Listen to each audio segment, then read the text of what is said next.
राजीव जी से भी आग्रह करूंगा कि ठाकुर जी को पुष्प माला से इस मिथिला की धरती पे स्वागत करेंगे। सभी लोग जोरदार ताली के साथ।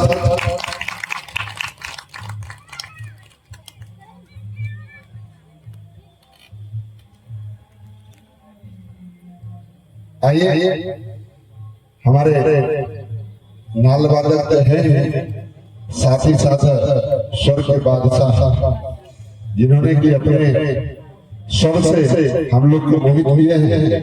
यशवंत भाई जी को पुष्प माला से सम्मान करेंगे। राजीव भैया से आग्रह करेंगे पुष्प माला से यशवंत भाई को शायद सभी लोग जोरदार ताली के साथ।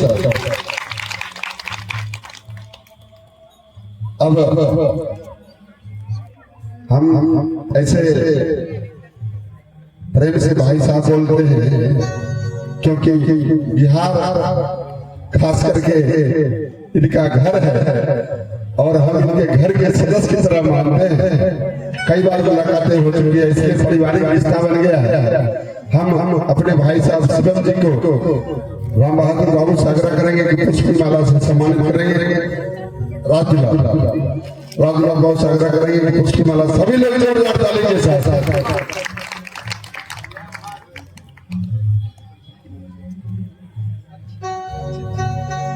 एक प्यारी सी बच्ची हमारे बीच है, हम अक्षता जी से निवेदन करेंगे कि ठाकुर जी से ब्याह जी से आशीर्वाद प्राप्त करें। पुष्प माला से सभी लोग जोरदार ताली के साथ। जय श्याम रामचंद्र भगवान की। अब हम विनम्रपूर्वक हाथ जोड़कर ठाकुर जी से विनती करेंगे आज की कथा को प्रारंभ करें। मिथिला की धरती आपके स्वागत में शंकर भगवान की, सत्य सनातन धर्म की, श्री यज्ञ नारायण भगवान की जय जय श्री राधे। सब प्रेम से हर हर महादेव, हर हर।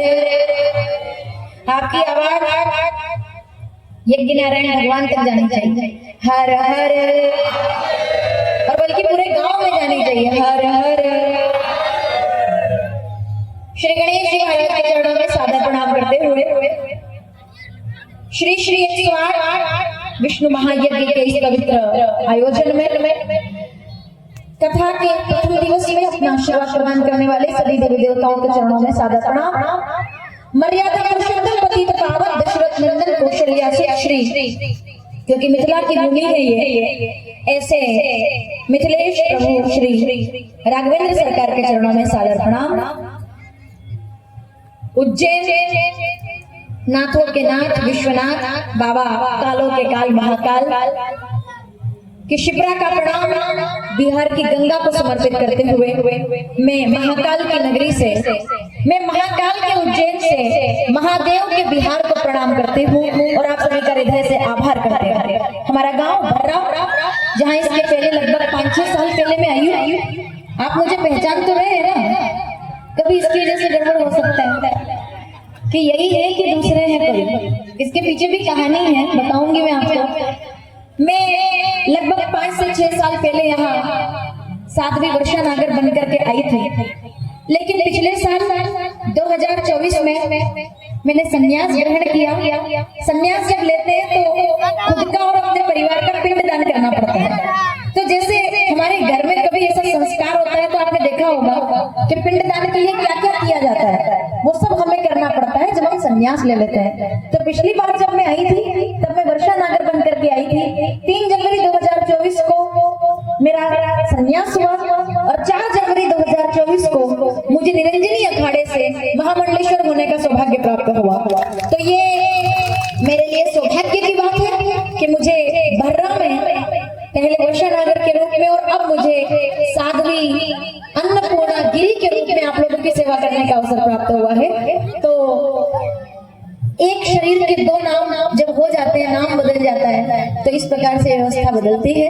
मैं अन्नपूर्णा गिरी के रूप में अपने अखाड़े की तरफ से आप सभी के हृदय से आभार करती हूँ और दूसरी या तीसरी बार मुझे इस गांव में आने का अवसर प्राप्त हुआ है, तो मेरे लिए ये कोई कथा का आयोजन नहीं है। ये समझ लीजिए कि मैं पहले भी मैं चाहे मैं सन्यासी हो जाऊं माताओं, उपस्थित सभी हमारी माँ की शक्तियों, उपस्थित हमारे से बुजुर्ग एवं विद्वजन, साधु संत समाज, विप्रगण और पूरा हमारा श्रोता समूह जो यहाँ आज है और आने वाले 7 दिनों तक आप यहाँ रहेंगे, उसका आज प्रथम दिवस है। और पूरा हमारा यज्ञ समिति परिवार, एक बार जोरदार ताली बजाएं आप। जितने यज्ञ समिति के लोग हैं, कथा समिति के लोग हैं, मेला समिति के लोग हैं, झांकी समिति के लोग हैं, एक बार उनके लिए इतनी बढ़िया तालियां बजे कि उनका परिश्रम जो वो कर रहे हैं यहाँ।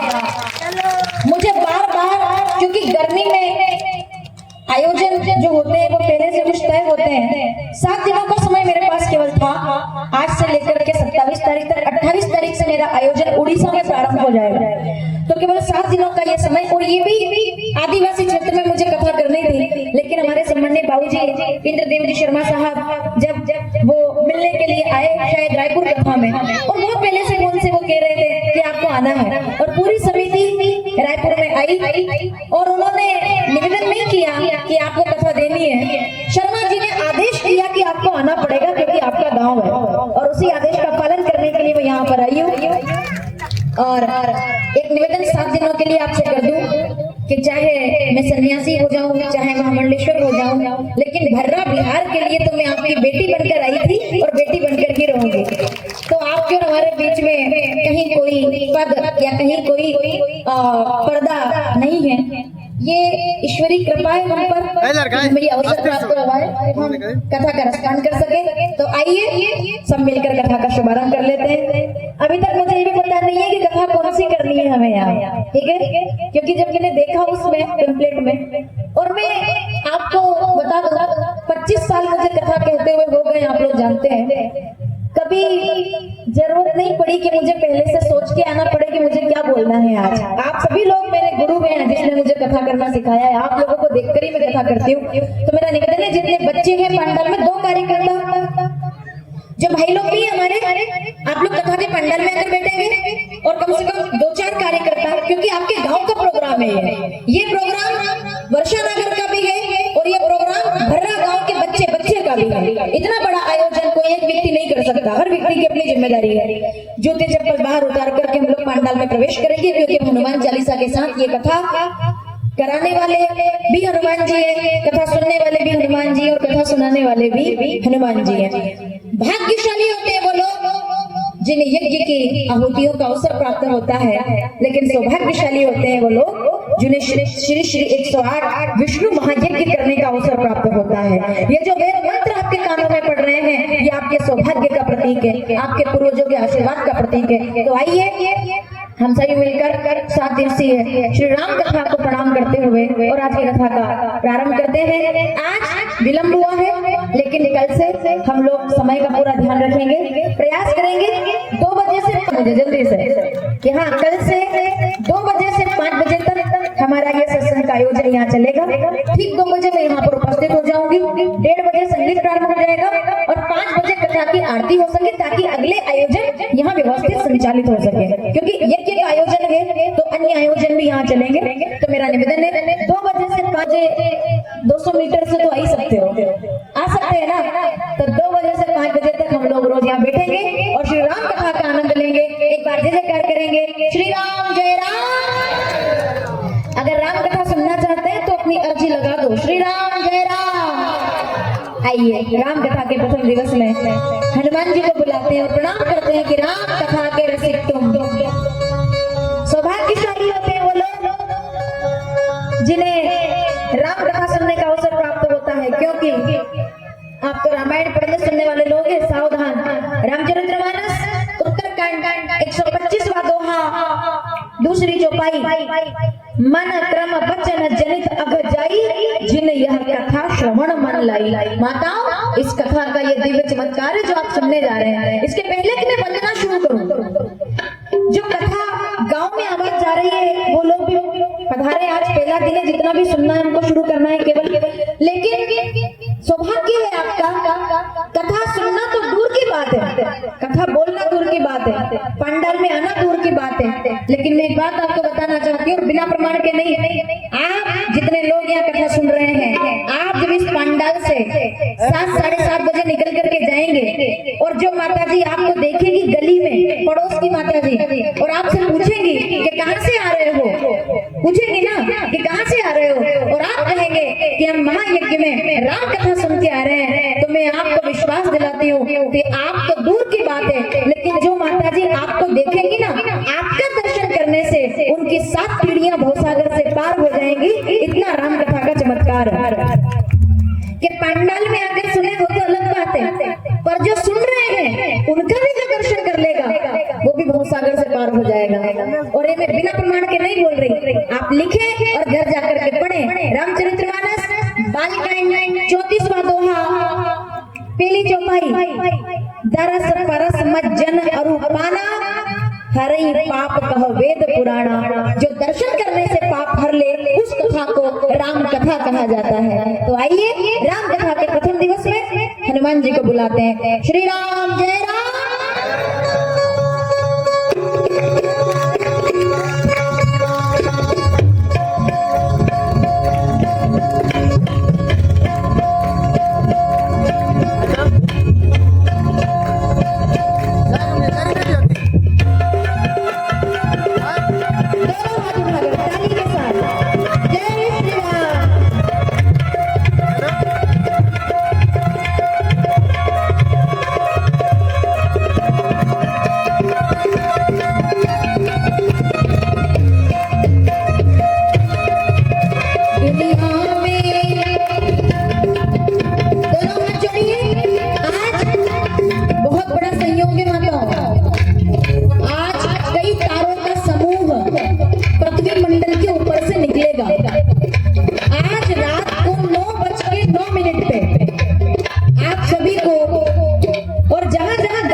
दीपक तैयार करना है बराबर 9 बजे। मैं भी करूंगी, मेरा निवास है राजीव भाई के यहाँ, राजीव जी नगर साहब के यहाँ। बराबर 9 बजे एक दीपक लगाकर आपको छत पे जाना है और आकाश की तरफ देखना है। 9:09 पर टूटते हुए तारों का समूह ब्रह्मांड की यात्रा पर निकलेगा। तो 9:09 पर जो भी आप आज मांगेंगे, ब्रह्मांड आपकी हर इच्छा पूर्ण कर देगा, ऐसा आज का ज्योतिष कहता है। तो जहां जहां मेरी आवाज जा रही है सावधानी से सुने। रात को या जिनके पास मोबाइल है गूगल कर ले कि 21 अप्रैल रात को 9:09 पे क्या होने वाला है। आज रात को 9:09 पे तारों का समूह ब्रह्मांड की यात्रा पर है, यानी कि जो भी आप मांगेंगे वो ब्रह्मांड तक पहुंचेगा। और क्योंकि आपके गांव में तो यज्ञ हो रहा है ना, तो सब देवता तो दूसरे लोग तो देवताओं को ढूंढेंगे, अपने तो गांव में सब देवताओं का वास है, देवता तो यहीं रह रहे हैं, अपनी इच्छा तो जल्दी पूरी होगी। ठीक है, आइए प्रार्थना करते हैं।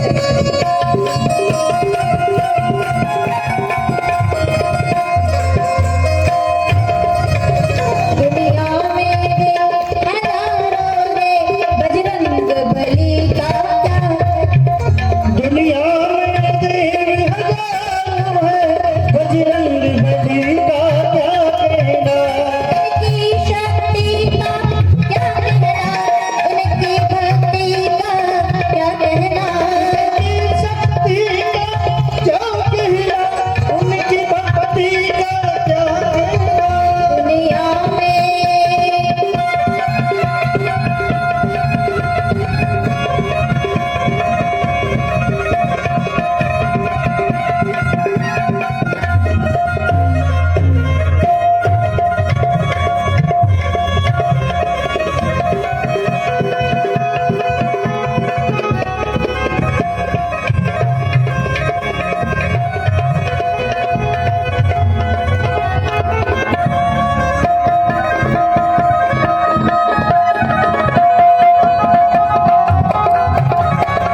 लेकिन उस लाखों रुपए के मकान को घर बनाने के लिए एक नारी की जरूरत होती है जो मकान को घर बना देती है। मकान और घर में अंतर है, मकान और घर में अंतर है। जहाँ केवल पुरुष रहे उसको मकान कहते हैं, पर जहाँ पर पुरुष और नारी रहे, पत्नी रहे, माँ रहे, बेटी रहे, है ना, बहन रहे, चूड़ियां खनक रही है जब माता भोजन बना रही है, तो कंगन खनक रहे हैं जब बहू रंगोली बना रही है, पायल छनक रही है जब बेटी आंगन में खेल रही है, उससे तो मकान घर बनता है। जब बेटियां, जब बहुएं, जब पत्नी, एक नारी का त्याग इस दुनिया का सबसे बड़ा त्याग है। एक बार अपने सम्मान में ताली बजाइए। ये हमने संन्यास लिया है। हाँ, हो सकता है हमें लगे हमने बहुत बड़ा त्याग किया है, पर एक बात आपसे कहना चाहती हूँ, अब मैं तो सन्यासी हो गई हूँ, है ना, क्योंकि मेरा बचपन से लक्ष्य था कि मुझे सन्यास लेना है। ठीक है, घर गृहस्थी में नहीं जाना, क्योंकि मुझे कथा करनी थी। ठीक है, सन्यास लेना था, तो ठीक है, ये मैंने चुना। पर एक बात बोलूं आपसे, हम जैसे लोग भी ये कपड़े पहनने के बाद भी जितना त्याग नहीं कर सकते, उससे कई ज्यादा त्याग सामने बैठी हुई माताएं अपने जीवन में करती हैं, जो पूरा परिवार संभाल करके और पूरे घर को संभालती हैं। इधर से ताली नहीं, तालियां इधर से बजनी चाहिए अब, क्योंकि वो आपका परिवार संभालती है और वो ज्यादा जरूरी है। आप मकान बना सकते हैं, 5 दिन पत्नी अगर पियर चली जाए तो पता चल जाएगा रसोई किस तरफ है, और पत्नी बोल देगी आटा रखा है, दाल रखी है, सब्जी रखी है, चावल रखे हैं, बना दो लिट्टी चोखा। अब अंदर जाएंगे, आटा देखेंगे, सत्तू देखेंगे, सब्जी देखेंगे, पर बनाए कैसे, क्योंकि आता नहीं है। वो काम तो पत्नी करती है, वो 10 मिनट के अंदर भोजन तैयार कर देती है। वो लक्ष्मी है आपके घर की। माताओं में गलत तो नहीं बोल रही हूँ? एक माँ मकान से घर बनाती है, सुबह जल्दी उठकर दीपक लगाती है, ये व्रत उपवास करती है, ये आहा क्या बात है। चलो, वो पूजा ही क्या, वो पूजा ही क्या जिसके सुख में जब माताएं, वो त्योहार आता है। अब मैं तो आपको बहुत अच्छे से जान गई हूँ और आप भी मुझे जान गए हो, तो आप समझ गए होंगे मैं कौन से त्योहार की बात कर रही हूँ। पुरुष केवल नए कपड़े पहन सकते हैं, पुरुष केवल अच्छी तैयारी कर सकते हैं, लेकिन अगर मकान के अंदर बेटियां नहीं होंगी तो छठ पूजा का सूप सजाने वाला कोई नहीं रहेगा, तो उस पूजा का महत्व समाप्त हो जाएगा। छठ पूजा को बढ़ाने वाला भारत की माताएं हैं, जो उसको सजाती हैं, जो उसको बनाती है त्योहार को त्योहार बनाने के लिए रखना चाहिए। तुलसीदास जी रो पड़े, आज तुलसी के क्यारे में दीपक कौन लगाएगा, मेरी पत्नी घर में नहीं है, अब तो उनसे रहा नहीं गया। नहीं, मैं नहीं रह सकता ऐसे भैया ना। निकल गए घर से आधी रात में, खूब चले, पत्नी का गांव आने वाला था, गंगा आ गई रास्ते में। बोलिए गंगा मैया की। अब गंगा में आ रही थी बाढ़, लेकिन प्रेम जो ना कराए सो कवे। प्रेम इतना खतरनाक कि नदी में कूद गए।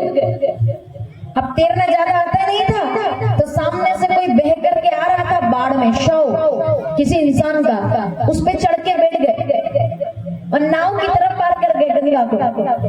ये नहीं देखा कि शव है, मुर्दा है ना, उतर गए पार, क्योंकि प्रेम है ना। गांव में पहुंचे रात को 3:30 बजे, पूरे पानी में भीगे हुए, बाल बिखरे हुए, कीचड़ में लटपट, आंखें लाल, समझ जाओ आप, रात भर से भीग रहे पानी में, हालत खराब, कांप रहे। अब अगर 3:30 बजे घर का दरवाजा बजाएंगे ससुराल का, तो घर के लोग क्या कहेंगे कि जमाई जी साहब सुबह आ जाते, अभी क्यों आए, अच्छा नहीं लगता। लेकिन अब रहा भी नहीं जा रहा, रत्ना को अभी इसी समय घर लेकर जाऊंगा, तो देखा रत्ना के कमरे की खिड़की खुली हुई थी, तेज हवाएं चल रही थी, तो तुलसीदास जी ने सोचा ऊपर कैसे चढ़ूं अब मैं, तो उनको एक रस्सी दिखी, रस्सी काली, रस्सी टंग रही है भैया, रस्सी को पकड़ा। अब रस्सी भी कैसी, बिल्कुल चिकनी रस्सी, काली। अब आप जानते हो रस्सी तो कोई थी नहीं, वो क्या था, चलो देखते हैं आगे। रस्सी को पकड़ करके चढ़ गए और खिड़की में से कूदे, रत्ना घबराई, चोर चोर चोर चोर,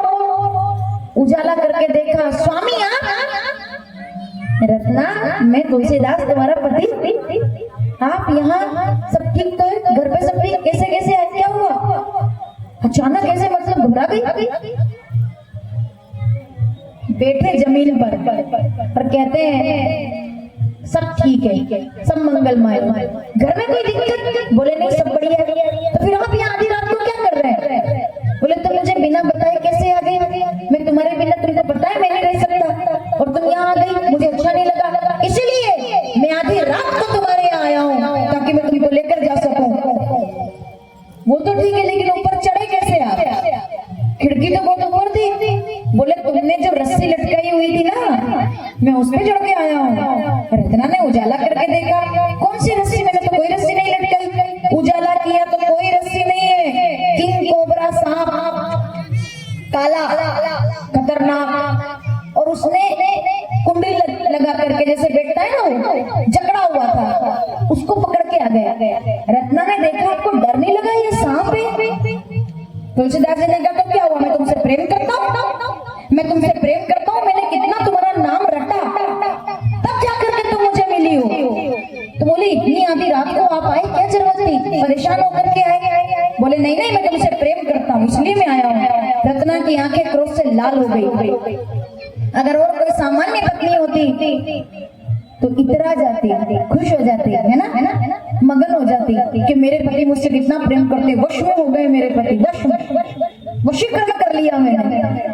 रत्ना क्या कहती है, एक नारी क्या कहती है, इस देश में, इस धर्म में, समाज में जब जब भी नारियों ने बोला है तब तब समाज को जगाने का काम किया है। रत्ना कहती है, तुलसीदास जी महाराज शर्म आनी चाहिए आपको कि आधी रात को आप मेरे लिए आए। तो बोले क्या हुआ, आया तो तुम मिल तो गई? तो रत्ना कहती है, हाड़ मास का पीजरा, क्या बात है, जामे इतनी प्रीत, इस गोरी चमड़ी के लिए आए हो, इस रूप के लिए आए हो। रामचरितमानस किष्किंधा कांड 10वां दोहा, दूसरी जो पाई, क्षिति जल पावक गगन समीरा, पंच रचित अति अधम शरीरा। अब समझ में आया कि ये चौपाई कहाँ से आई है, क्यों बोली है तुलसीदास जी ने? हाड़ मास का पीजरा, शर्म आनी चाहिए आपको, आप इस शरीर के लिए दौड़ के आ गए। तो अगर समझ में आ जाए मेरी बात तो समर्थन करना। आया तो क्या हुआ, लगन देखो, तुम मिल तो गई मुझे, तुम मिल तो गई। रत्ना कहती है, इसी बात का तो दुख है, अफसोस है मुझे कि जितना प्रयास आपने रत्ना के लिए किया, उससे आधा प्रयास भी आपने राम के लिए किया होता तो रत्ना तो क्या, आपको राम मिल जाते। शर्म आनी चाहिए आपको, मेरे लिए आधी रात को दौड़ के आए, आधी रात को दौड़कर रत्ना के दरवाजे पर आने के बजाय काशी के दरवाजे पर जाते तो आपको विश्वनाथ मिल जाते, अयोध्या के द्वार पे जाते तो रघुनाथ मिल जाते। मेरे लिए आए हो, ये शरीर, बताओ मुझे, हर दिन पुराना हो रहा है शरीर, हर दिन, समझ रहे हो, हर दिन। 20 साल की लड़की को 80 साल की बूढ़ी महिला को देखना चाहिए कि वो जितना भी इतरा ले, आखिर में तो इस चेहरे पर झुर्रियां पड़ जाएगी। एक उम्र के बाद हर दिन पुराने हो रहे हैं, हर दिन। अभी ये बात शायद हमको समझ में ना आए, डरने डराने वाली बात नहीं है, पर एक बात याद रखना, हम बिना ब्रेक की गाड़ी में बैठे हुए, बिना ब्रेक की, इस गाड़ी में कोई ब्रेक नहीं है। मैं 6 साल पहले बर्रा में आई थी, 6 साल पहले, तब समय निकल गया, आज मैं आई हूँ, फिर समय निकलेगा। एक दिन ऐसा आएगा जब ये शरीर नहीं रहेगा, लेकिन एक बात रह जाएगी कि बर्रा में कभी कोई वर्षा नागर कथा करने के लिए आई थी, जिसमें यहाँ पर कथा की, समझ रहे हैं आप? शरीर नहीं रहता, यादें रह जाती है, बस बातें रह जाती है, बस। क्या है इसका क्या है, इस पे क्या अभिमान करना? एक समय के बाद दूसरा तो दूर की बात है, हम भी खुद को कांच में देखना पसंद नहीं करते। 50 साल के बाद कितने लोग कांच देखते हैं, सोचो, आईना देखता है कोई? 60 साल की उम्र में आईना देखता है कोई कि मैं कैसा लग रहा हूँ? शरीर का क्या अभिमान करना, ये तो मत कर काया का अभिमान, मत कर माया का अभिमान, काया गार से काची, गार से काची जैसे सीपरा मोती, झटका पवन का लग जाए, झोंका हवा का लग जाए, काया खाक हो जासी। राजस्थानी भजन है, मत कर काया को अभिमान, मत कर माया को अभिमान। याद है आपको ये भजन? गाओ के दो पंक्तियां मेरे साथ। बहुत पहले मैंने घर से गाया नहीं इसको, केवल दो पंक्ति गाएं। गाओगे? चलो गाइएगा मेरे साथ।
शरीरा। तुलसीदास जी महाराज जितना प्रेम आपने शरीर से किया उससे आधा प्रेम भी अगर भगवान से करते तो रत्ना तो क्या आपको राम मिल जाते हैं। बस माता जो तुलसीदास जी अब तक पत्नी से प्रेम करते थे उनकी आंखें खुल गई और रत्ना को प्रणाम कर लिया।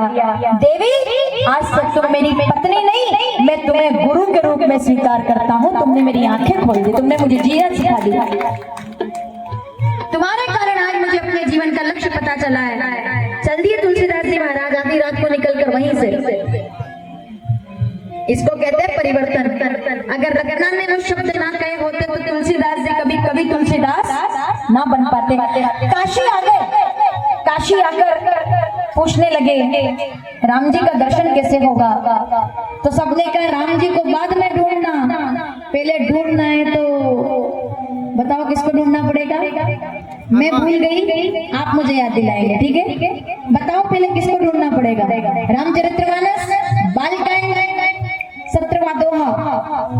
प्रणवो पवन कुमार खलबंदायक ज्ञान गण जास हृदय आगार बसे राम सर चाप दर। दोहा तो मुझे याद है पर उनका नाम मैं भूल गई, वो मैं आपसे पूछूंगी। पूरा पंडाल एक साथ बोलेगा जय जय जय हनु और कृपा करो गुरुदेव की नहीं दुर्गम काज जगत के।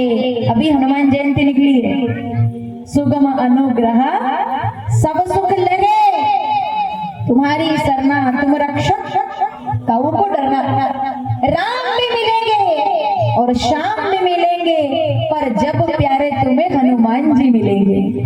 पहले हनुमान जी को ढूंढो। हनुमान जी कहाँ मिलेंगे। बोले जहाँ राम कथा होती है वहां चले जाओ, वो जरूर आते हैं।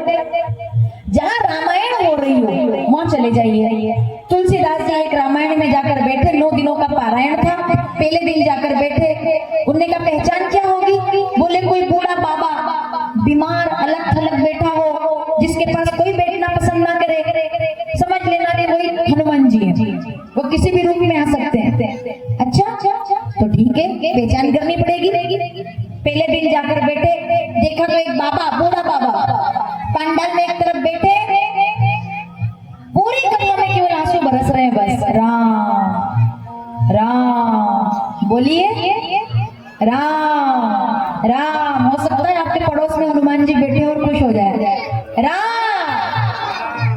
7 दिनों तक जब भी मैं राम बोलूंगा उधर से आवाज आनी चाहिए राम।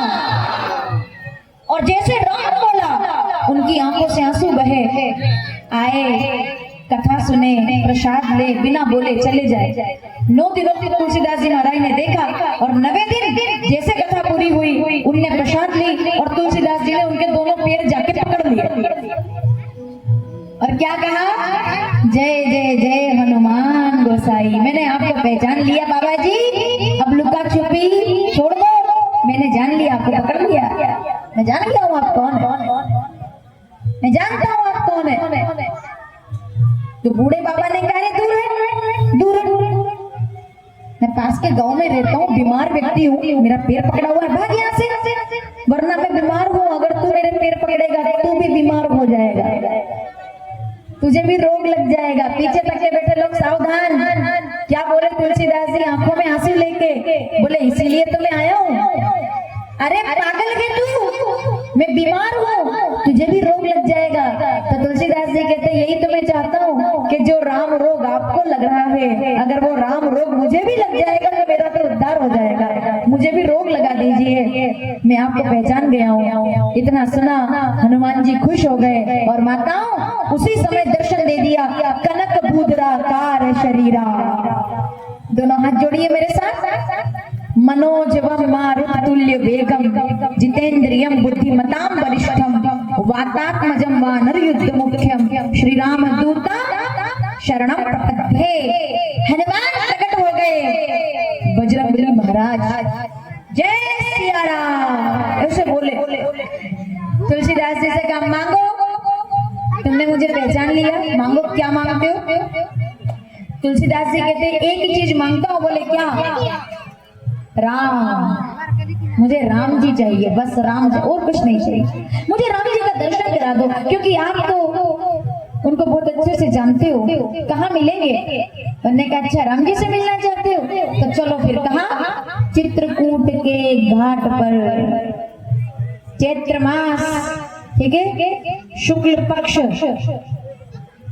मधुमास, और चल दिए तुलसीदास जी महाराज। एक पेड़ के ऊपर बैठ गए हनुमान जी नदी के किनारे पे, मतलब बंदर बन के, और तुलसीदास जी को कहा चंदन घिसो।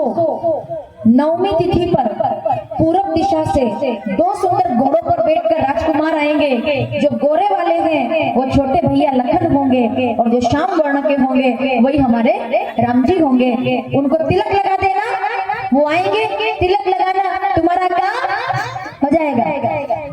चंदन घिसने बैठे, 1 महीना निकल गया, 2 महीने निकल गए, नौवीं तिथि निकल गई, पूरा साल निकल गया, राम जी ने दर्शन नहीं दिए, चंदन का ढेर लग गया। अर्थात एक वर्ष आया जिसमें उनकी साधना पक गई, पेड़ के नीचे बैठ के चंदन घिस रहे थे। फिर नौवीं तिथि आई, मधुमास आया, शुक्ल पक्ष आया, मध्याह्न 12 बजे पूर्व दिशा की ओर से 2 सुंदर घोड़े पे बैठकर 2 सुंदर राजकुमार चले आ रहे हैं।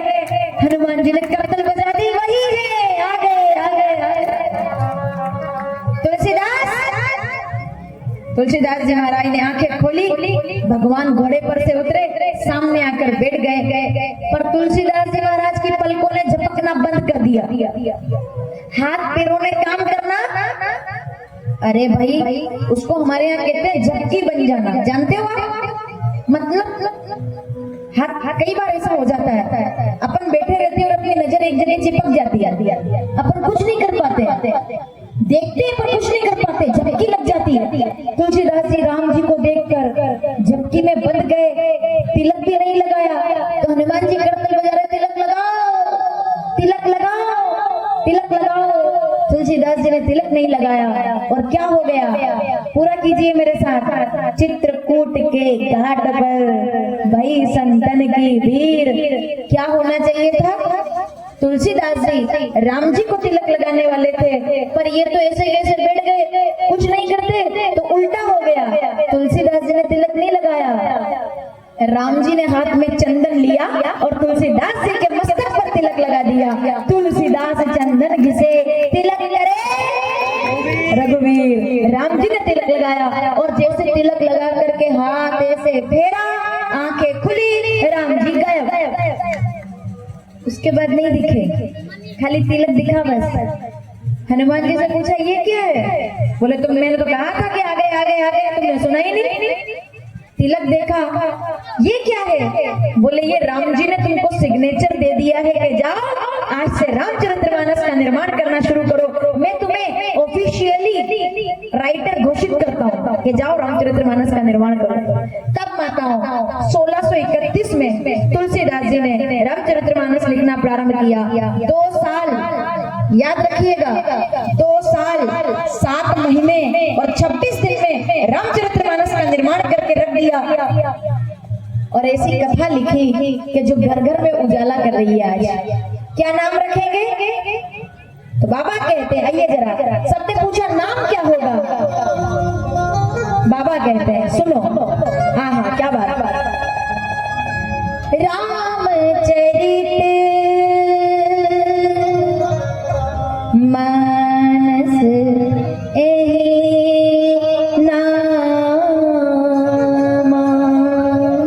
इससे क्या होगा? सुनत श्रवण पावई विसरावा। इस कथा का नाम होगा रामचरितमानस। बोलिए रामचरितमानस की। अब मेरी बात थोड़ा ध्यान से सुनिएगा। क्यों रामचरितमानस ही? क्यों? क्योंकि ये कथा चित्र की कथा नहीं है। मैं इस बार आपको चित्र की कथा सुनाने नहीं आई हूं। मैं बहुत छोटी बुद्धि से आप लोगों से निवेदन करना चाहती हूँ।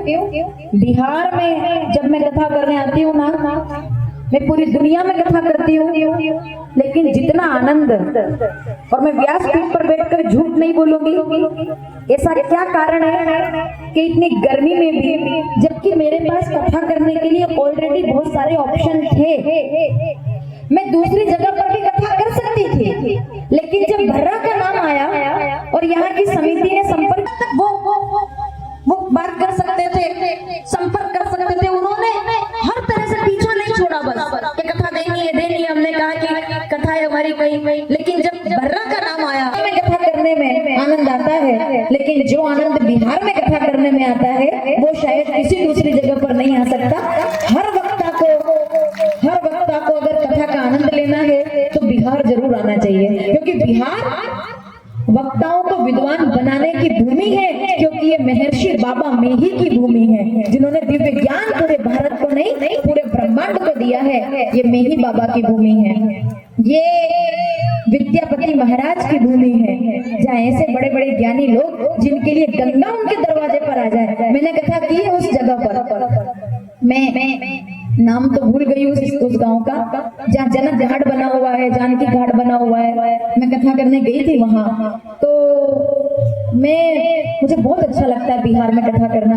मैं जितने लोग यहाँ बैठे, आप 4 घंटे कथा नहीं सुनना, आप मत सुनना, कोई जरूरी नहीं है कि आप यहाँ 5 घंटे कथा सुने। मैं कहूँगी आधे घंटे सुनना, लेकिन ढंग से सुनना, कथा को अपने साथ लेकर जाना। 2 बजे से 5 बजे तक सुनना, लेकिन मन से सुनना, इस बात की परवाह किए बिना कि गर्मी है, मौसम है, ये तो पूरी जिंदगी चलता रहेगा। इसी गर्मी के अंदर जिन लोगों को लगेगा 2 बजे घर से निकलने में दिक्कत आ रही है, मैं उनको बता दूं, इसी गर्मी में आप और हमारे और आपके राम जी अयोध्या का महल त्याग करके अगर 14 साल तक जंगल जंगल भटक सकते हैं, तो क्या हम उनकी कथा सुनने के लिए 2 बजे से निकलकर घर से नहीं आ सकते? ये उनकी कथा है। मेरी बात ध्यान से सुनिएगा, ये कथा चित्र की कथा नहीं है। तुलसीदास जी कहते हैं ये कथा चरित्र की कथा है, ये चरित्र बताने वाला, और कोई एक चरित्र थोड़ी ना, केवल रामचरित्र नहीं। किसकी कथा? लक्ष्मण चरित्र, भरत चरित्र, सीता चरित्र, कौशल्या चरित्र, सुमित्रा चरित्र, भरत शत्रुघ्न चरित्र, अयोध्या चरित्र, हनुमान चरित्र, उर्मिला, कैकेयी, ये सबके चरित्र की कथा है, सबके चरित्र की कथा है, इसीलिए इसको चरित्र कहा गया है। और जिसका चरित्र सुधर गया उसका चित्र अपने आप सुधर जाया करता है, जिसका चरित्र सुधर जाता है। चरित्र तो सब कुछ है, चरित्र मतलब व्यक्तित्व, चरित्र मतलब पर्सनालिटी, चरित्र मतलब आइडेंटिटी, चरित्र मतलब आपका व्यक्तित्व, आपका अस्तित्व, कि आप कैसे हैं, उसको चरित्र कहते हैं। समझ में आ रहा है ना आपको? ये चरित्र की कथा है। और केवल भगवान के चरित्र की कथा होती तो भागवत सुनाई जाती, शिव पुराण सुनाई जाती, अपना पद्म पुराण सुनाई जाती, विष्णु पुराण सुनाई जाती, लिंग पुराण सुनाई जाती, वायु पुराण सुनाई जाती, स्कुंद पुराण सुनाई जाती, लेकिन ये मानव मात्र के चरित्र की कथा है, इसलिए रामचरित्र इसका नाम होगा। रामचरितमानस एहिनामा। बाबा कहते हैं क्या होगा इस कथा को सुनने से? गोस्वामी जी ने लिखा, जा पर कृपा, कौन सुनेगा ये कथा? गाइएगा मेरे साथ। जा पर कृपा राम की होए, राम सिया रामा, जा पर कृपा करे सब कोई, राम सिया राम, सिया राम सिया रामा, श्री राम जय राम, जय जय राम, श्री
एक बारी आजा, सुन ले पुकार का नाम, बस एक बारी आजा।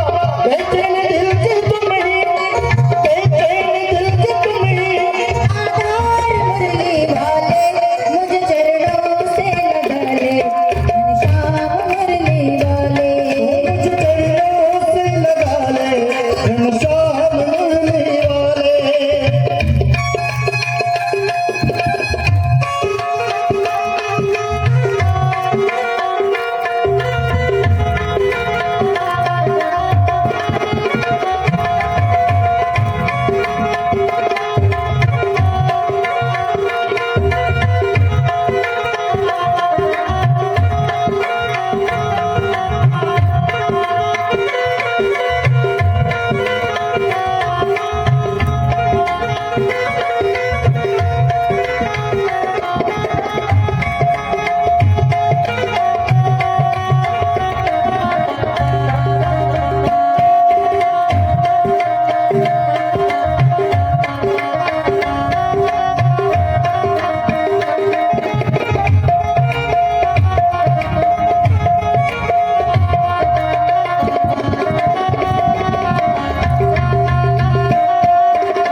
भक्तों ठिकाना तुमने विपदा है तारी, भक्तों की गाना तुमने विपदा है तारी, मेरे विवाह थामो आके बिहारी।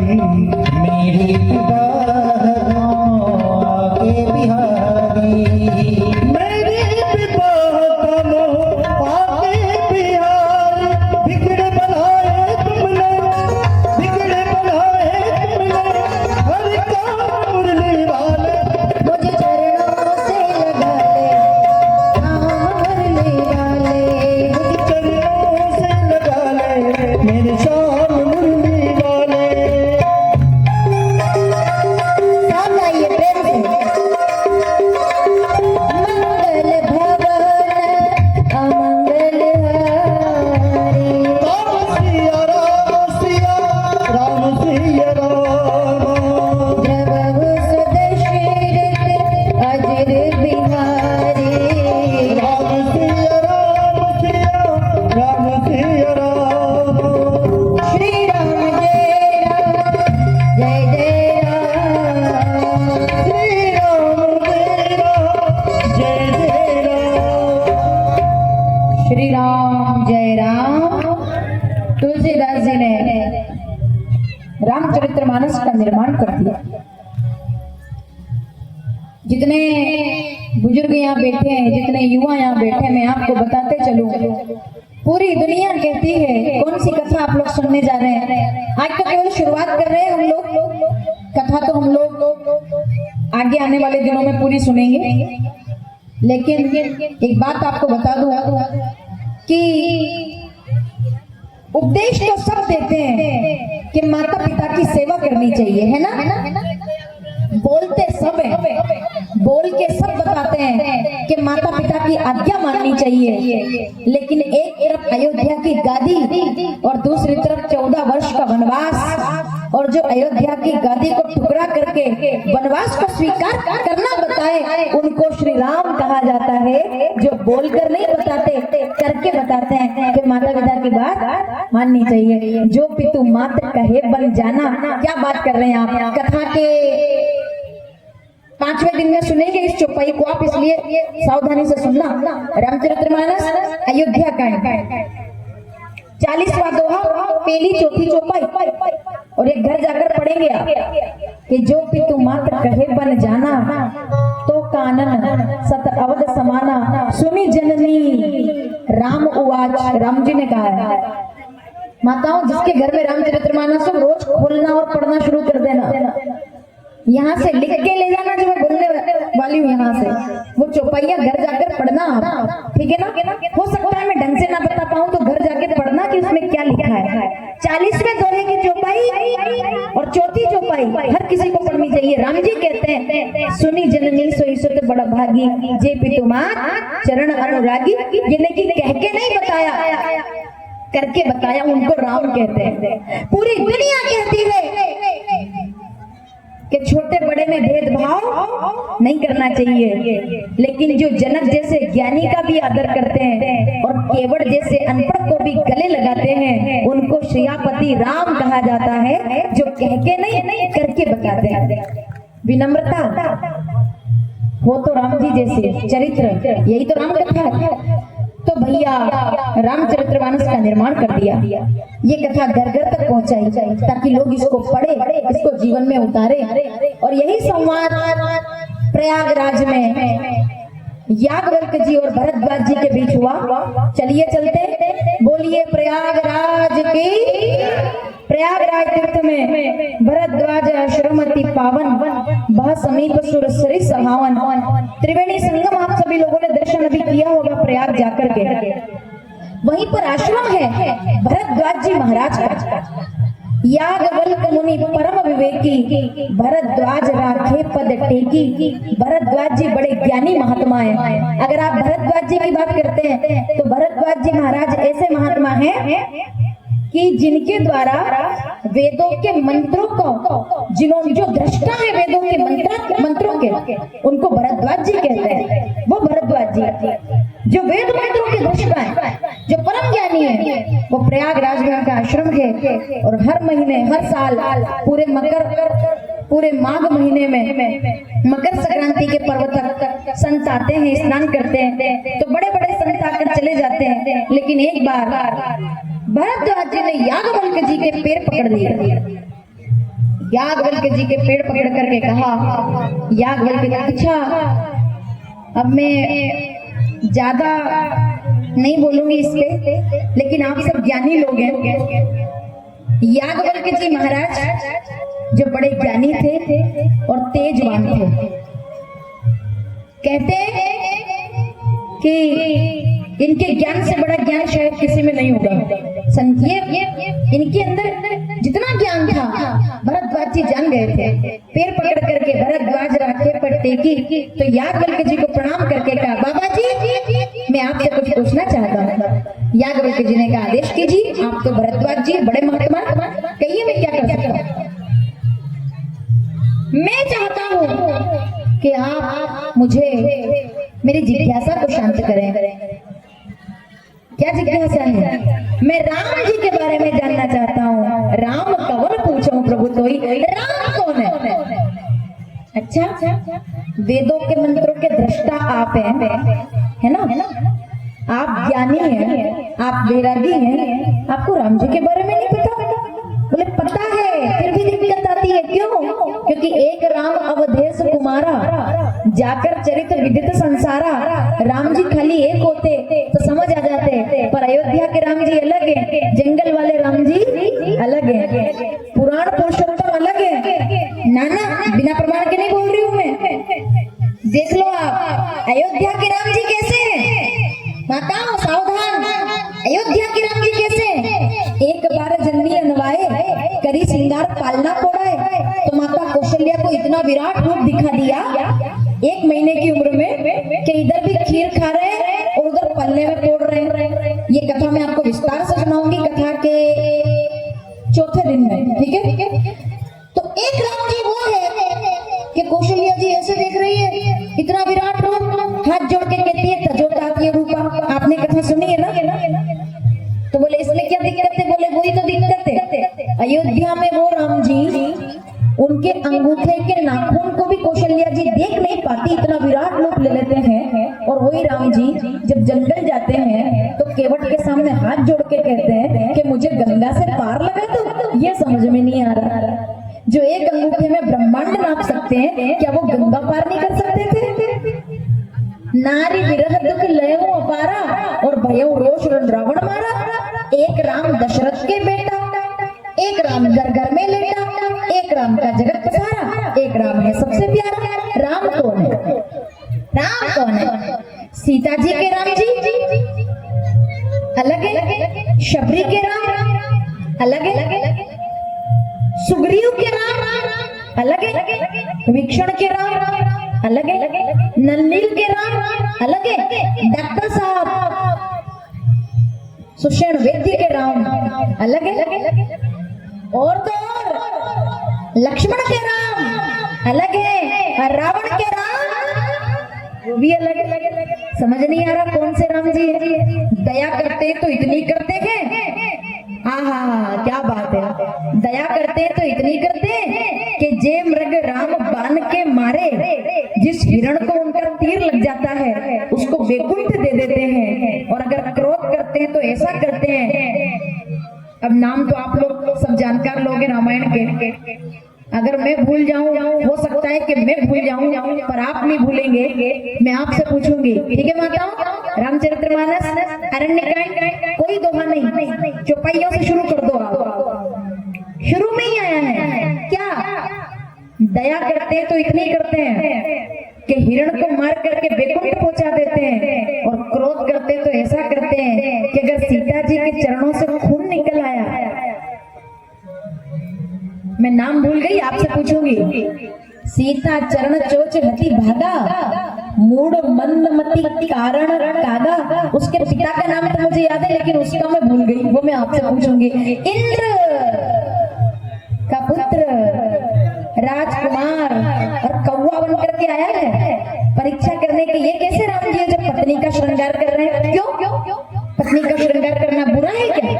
पत्नी को सम्मान देना बुरा है क्या? अरे हमारे सनातन ने नारी को सम्मान देना सिखाया है, पत्नी को सम्मान देना सिखाया है, पत्नी को देवी बनाना सिखाया है। तब लेकिन इंद्र का बेटा, नाम मैं भूल गई हूँ, मैं आपसे पूछूंगी। इंद्र का बेटा, और तब वो कहता है कि ये कैसे भगवान है? तो कौवा बन करके, और उसने सीता जी के चरणों में केवल एक चोंच लगा दी। राम जी सीता जी की गोदी में थे उस समय, उनका सिर, राम जी गोद में सिर रख के सो रहे थे, है ना? ठंडी हवा चल रही थी, स्फटिक की शिला पर बैठे हुए थे। मतलब आप देखो, जंगल में है, वन में रह रहे हैं, इतना कष्ट उठा रहे हैं, खाली 2 मिनट चैन से सो गए, वो भी नहीं देखा गया। जय माताओं सोचो, वो भी इंद्र के बेटे से देखा नहीं गया, और खून निकल दिया अंगूठे में से। तो सीता जी, अब वो राजकुमारी थी, उनको कभी कांटा नहीं लगा होगा, है ना? खून बह चला, खून रक्त की धार, पर उन्होंने आह भी नहीं किया। क्यों? अगर बोलूंगी तो राम जी की नींद खराब हो जाएगी। तो खून बहा ना, तो राम जी को लगा कि कुछ बह रहा है। देखा तो खून, सीता जी की तरफ देखा, ये क्या है? सीता जी ने थोड़ी बोला कि जयंत चोच मार करके गया है ना, बस देखा कौवा। दया है तो इतनी कि रावण के भाई को भी तिलक लगा करके राजा बना देते हैं, और क्रोध है तो इतना कि तिनका उठाया केवल बस, और जयंत के पीछे ऐसा फेंका, 3 लोग में जगह नहीं मिली छुपने की कि जयंत कहाँ जाकर के छुपे, जबकि वो बड़े पिता का बेटा था। आखिर में आकर सीता जी के चरणों में आके गिरा। बताओ किसकी बात चल रही है? मैं भूल गई वापस। इंद्रपुत्र जयंत चरणों में गिर पड़ा राम जी के। राम जी ने कहा नहीं, मेरे पास आने से काम नहीं चलेगा, जिसको कष्ट दिया है माफी उसी से मांगो। सीता जी के पास आया, माँ दया करो, तो कहा कोई बात नहीं। एक आंख फोड़ करके भगवान ने उसका अपमान किया, लेकिन जीवित छोड़ दिया। समझ रहे हैं आप मैं क्या बोलना चाहती हूँ? राम जी को समझना सबके बस की बात नहीं है, राम का चरित्र समझना सबके बस की बात नहीं है, लेकिन जिसने राम जी का चरित्र समझ लिया, मैं कहती हूँ, फिर चाहे वो तुलसीदास हो, कि फिर चाहे वो रहीम हो, कि फिर चाहे वो कोई हो, जो राम जी को मान ले उसने दुनिया को मान लिया। फिर उसके बाद कुछ बचता नहीं है, क्योंकि राम ही तो सार है। राम राम राम राम राम बस नाम नहीं आहा, सारे जगत का आधार सिया राम है। जो तार थे उनका नाम श्री राम है। तो भैया याज्ञवल्क्य जी से कहा भरद्वाज जी ने, बताइए रामचरित्र कैसा है, मुझे शंका हो रही है, रामचरित्र क्या है? तो तो याज्ञवल्क्य जी ने कहा कि चिंता ना करे, जैसे आपको शंका हो रही है ऐसे एक बार माता सती को भी हो गई थी। बाबा क्या कहते हैं सुनिए, ऐसे संशय करई भवानी। तो फिर किसने जिज्ञासा पूरी की? महादेव तब कहा बखाने। तो शंकर जी ने उनको जो बताया वही कथा मैं आपको सुनाऊंगा। जैसे ही ये सुना सब प्रसन्न हो गए, यमुना की लहरों से कलकल प्रवाह उड़ गया, त्रिवेणी संगम से नारायण प्रकट हो गए। बोलिए नारायण भगवान की। और तब जो शंकर जी ने सती जी को सुनाया वो मैं आपको सुनाऊंगा। सुना, खुश हो गए, सब साधु संत इकट्ठे हो गए, सब मिलकर नारायण भगवान का ध्यान करने लगे। अक्षय वट है अपने प्रयाग में, अक्षय वट जहाँ बैठ करके राम जी ने भी त्रेता युग में ध्यान किया है, जहाँ बैठकर साधु संत ध्यान करते हैं।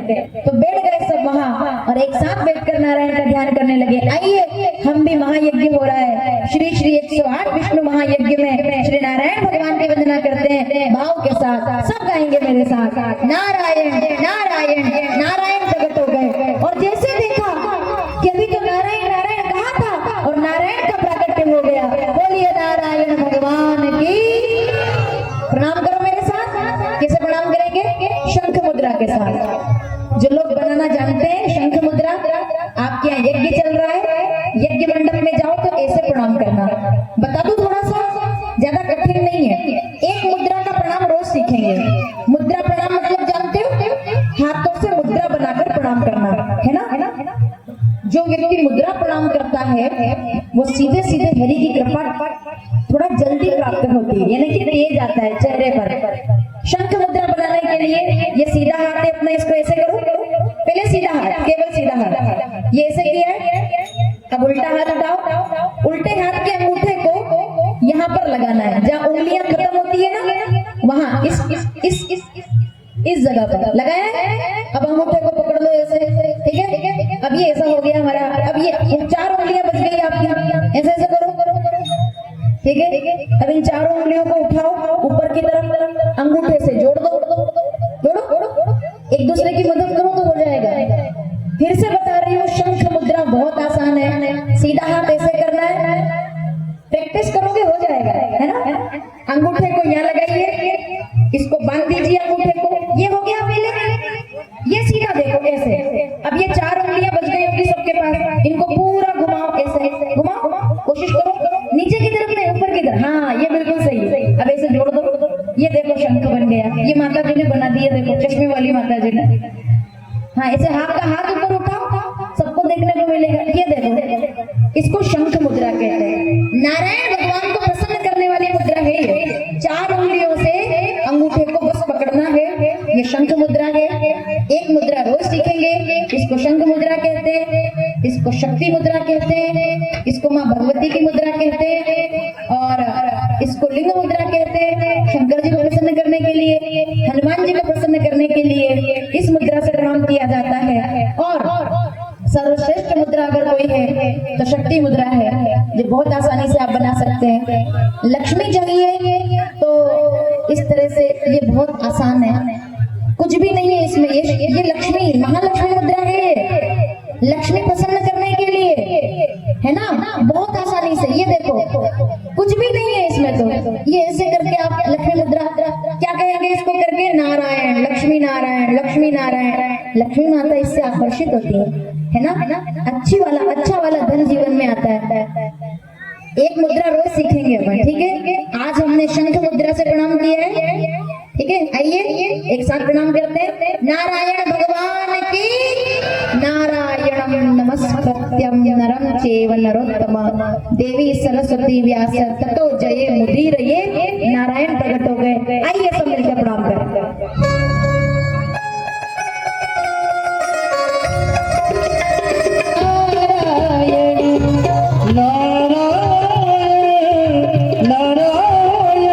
जय जय नारायण नारायण नारायण नारायण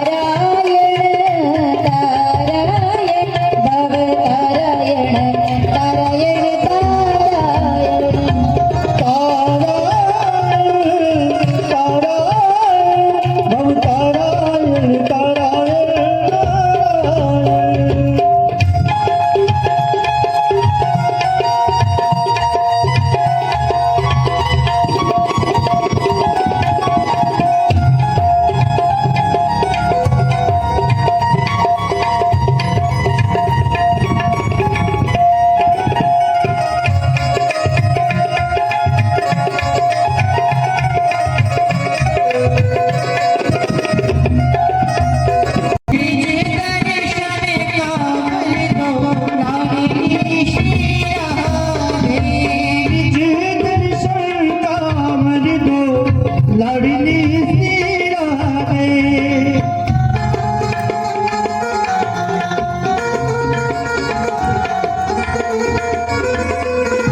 लेट हुआ है, विलंब हुआ है।